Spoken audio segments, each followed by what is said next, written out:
it seems we actually get a bounty for Mihawk finally. But we will go ahead and get into that in just a moment. Welcome to the Straw Hat Duo. My name's Charlie, and today we're going over chapter 1058. The chapter that I guess we find out Nami has Conqueror's Haki. Alright, so it starts out with the cover page story, and the name of the chapter is New Emperor. The cover page story is Germa 66's Cold-Blooded Voyage, Volume 17. It's Caesar saving the Germa, kind of, after filling the area with poison gas, saying, hey, take me with you. He's trying to get out of Whole Cake Island. We get straight into the chapter on the Sunny. We see the Straw Hats, and they're leaving Wano behind. And Nami has locked up Luffy in a cage and, beat him for trying to kill the entire crew by going off the side of a waterfall. Jinbei kind of plays it off like, it's no big deal, nobody got hurt, so it's all good. And Nami turns and starts yelling at him, and Jinbei cowers back. He's like, whoa. And that's when he's like, Conqueror's Haki. I'm 90% sure this was made as a joke. It would also make sense on why Nami can hurt Luffy if she actually can utilize Conqueror's Haki. It'd be hilarious if we found out that, Nami's been utilizing Conqueror's Haki since the beginning of the series. Then we get a zoomed out picture of the crew on the boat. Frankie's just like, hey, the only thing that got damaged was a small yard on the mast. That's how tough the Sunny is. We see Luffy in a birdcage cell, and Nami's sitting there still scolding him. Then we get the long-awaited updates of the Straw Hat Bounties. Robin gets it from News Coup. Sanji gets all excited and trips trying to go up there and see it. Knocks all the bounty posters all over the place. The updated bounties for the leaders of the 5,600-man Grand Fleet. Emperor Straw Hat Luffy. The news is counting Luffy as the leader of the Straw Hat Fleet, the Grand Fleet. Even though Luffy was just pretty much like, yeah, do whatever you want. I don't really care. That probably had a lot to do with him becoming an emperor. It makes sense. And his 9 commanders. So they're considering Luffy's crew his commanders. Blackbeard has the 9 Titanic captains, I think it is. Kaido had his beast pirates and the higher up ones. Luffy has the commanders. His 9 commanders, supposedly. Which is hilarious how they start out. One of the 9 commanders is Chopper. And he gets all excited. He's like, I wonder if my bounty got bigger. And it did. It multiplied by 10. It's too bad it's only gone up to 1,000. Chopper now has a bounty of 1,000 berries. Nami's bounty went up as well. She is not so happy about it. She's scared. She's like, I'd even go after somebody with this bounty. The Navigator, Cat Burglar, Nami. Bounty, 366 million berries. Brooks is now 383 million. Frankie's is 394. The funny thing about Frankie's is claims he's the shipwright cyborg Frankie, which is true.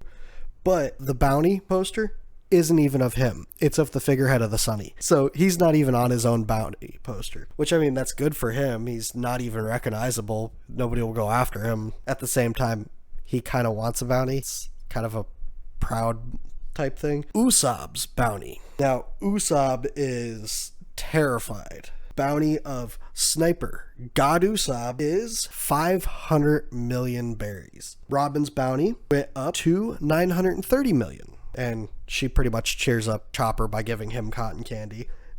And then we see Sanji on the ground, loathing. He's like, why am I below him? Screw you two, Jinbei. Because we find out that Sanji is no longer the number 3 on the crew. He's the number 4 bounty.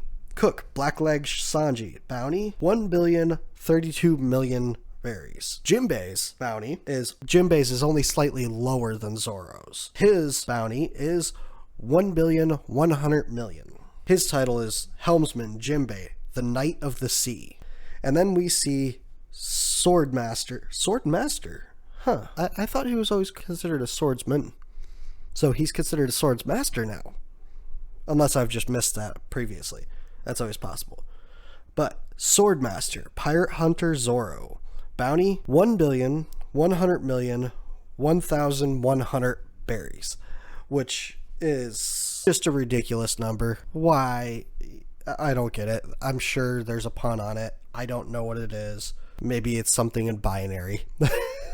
I don't know. Zoro, kind of rubs it in. He's like, yeah, just leave the number 4 to his sour grapes. And then we see Luffy, in his cage. Fleet Captain Emperor Straw Hat Luffy. Bounty 3 billion. And it seems Buggy has outclassed Luffy once again. And we'll get to that in just a moment. Luffy's sitting there going, I'm sorry, let me out. I'm hungry, I want to eat. And we see in the background Sanji and Zoro fighting. And Sanji's like, who you calling number 4? And yeah, it's Zoro rubbing it in some more. He's like, yeah, mind your tone around this crew's number 2. So then we cut over to Kalibali Island, where Buggy is still at. So Buggy is only ahead right now. You know, if it was anybody other than Buggy, that'd be terrifying. But it's Buggy, so he's got the chop fruit. Crocodile's sitting there holding him up by his hair. He's all beaten and bruised, same as Luffy, ironically. Our first real introduction to 2 of the emperors in the same chapter are them beaten, bruised, and all that. Crocodile and Mihawk are pissed at Buggy. So Buggy became an emperor by kind of mistake.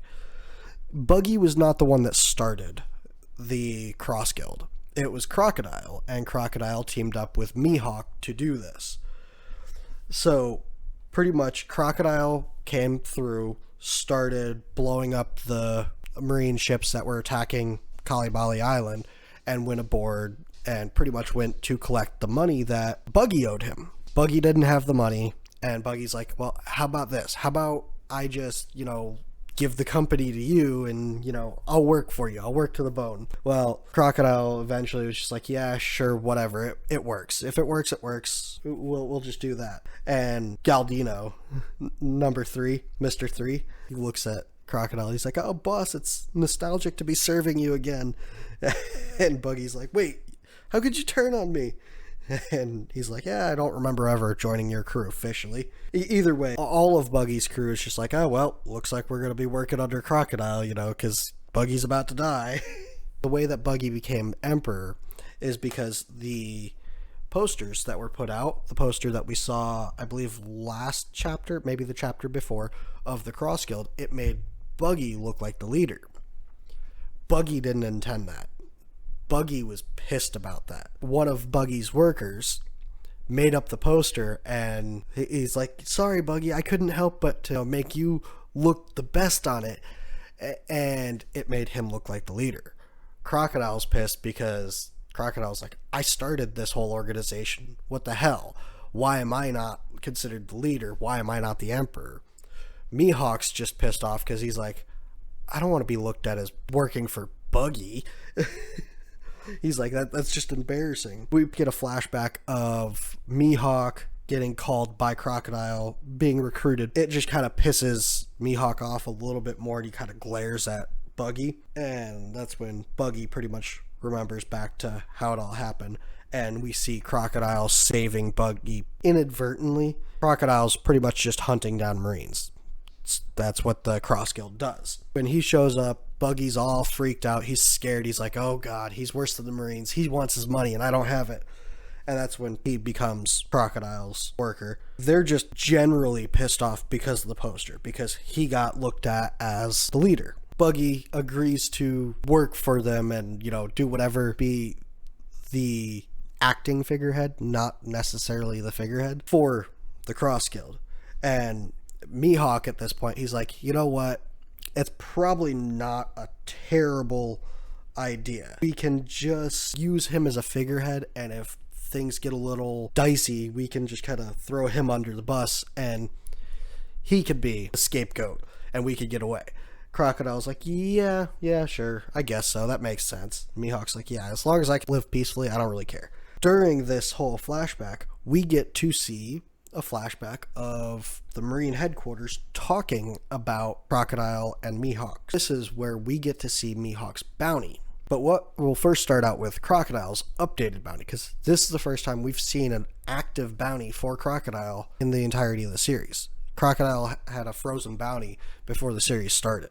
Crocodile's bounty is 1,965,000,000. That is pretty huge, quite a bit less than Luffy, but that's still more than Zoro's. Crocodile's pretty high up there. Now, this is the first time we've ever seen Mihawk's bounty, and Mihawk's bounty is huge. bigger than Luffy's, bigger than Buggy's. One of the biggest we've seen in the story, at least top 10. I know that for almost certain. So Mihawks Bounty is 3,590,000,000. This is where a lot of power scalers are going to take a lot to heart, and I'm very curious on seeing the official translation of how this is worded, because that could change quite a bit of the context of this statement here. They're talking about Crocodile and Mihawk here, and they say his fellow former warlord, Hawkeye Mihawk, has an even greater sword skill than the Red Hair Emperor. And then they'd say he's worth 3,590,000,000, a fitting total for the world's greatest swordsman. Hawkeye Mihawk has even greater sword skill than the Red Hair Emperor. Right here, the way I'm taking this is Mihawk is considered the world's greatest swordsman. It would make sense for him to have more sword skill than Shanks. That makes sense. Does that mean he's stronger than Shanks? Not necessarily. It says he's a stronger swordsman, which we already knew. He's the world's greatest swordsman for a reason. And then we find out Buggy's bounty. Buggy's bounty is slightly higher than Luffy's. Buggy's bounty is 3,189,000,000, making him one of the 2 newly recognized emperors along with Straw Hat Luffy. The world government considers him an extremely dangerous individual, which makes sense because he was on the Pirate King's crew. He is looked at as the organizer of the Impel Down escape, all of that stuff. So it makes sense for him to be considered extremely dangerous. This is where we now get to see Mihawk pretty much going, you know what, I don't care. You know, all things considered, we could take a different angle here. Having him take all the heat as a figurehead may not be the worst idea. I, for one, have no interest in the title of Emperor, so long as I'm able to live in peace. Mihawk's like, yeah, you know what, forget it. I'll let Buggy take all the heat. He can have a target on his back. I can do what I want. And we can always dispose of him if the need arises. The Crocodile smiles at least like, yeah, that's true. That makes sense. Then we see Buggy go out to all of the crew, and he's like, listen up. We've formed the Cross Guild to prepare for the new age. Let me introduce you to our new executives. It's Sir Crocodile and Mihawk. Buggy's sitting there crying. He's like, God, Chairman Buggy's moved to tears. We're moved to tears too, Captain. And we see an inner dialogue of Buggy's like, oh, what's going to happen to me? So then we get the last huge update before this chapter ends. And as we know, we've had a few chapters in a row, so next week is going to be a break. But we cut over to Kamabaka Kingdom? I don't know, on the Grand Line. It's where the revolutionaries are. Koala, we hear somebody go telling Koala, you know, there's no need to brood, you know, at least we know Sabo's safe. And Koala's like, yeah, I'm glad everybody's okay. And then we see the commanders of the revolutionaries, and all of them, they're sitting there talking about it. They're like, you know, after we're all split up, we'll have to figure something out. And we see that they got Kuma back. So that's cool. Then we see Dragon. Dragon's like, you know, I'm glad he's okay. But if he really did murder Cobra, I won't forgive him no matter what his reasons were. We're still not sure what happened between Sabo and Cobra, if anything did actually happen. But we do know Cobra was sick, so most likely to be dead anyways. Whether it was Sabo that did it, or sickness, or the government, who knows? We'll find out probably soon. Then we cut over to Dragon talking to Kuma. The Dragon's like, hey, tell me, what exactly did you see? And Kuma's still sitting here acting like a slave. And he's like, I'm yours to command, master. We see Koala sitting there, you know, tearing up a little bit because it's a sad sight. And then we see a Den Mushi ringing. The Marines have managed to tap into that Den Mushi, so they are recording the conversation that's about to happen. We see Koala pick up and answer it. She goes, hello, this is Koala. And all we see is, it's me, Sabo. And then that's the end of the chapter. The narrator's like, will we find out the truth?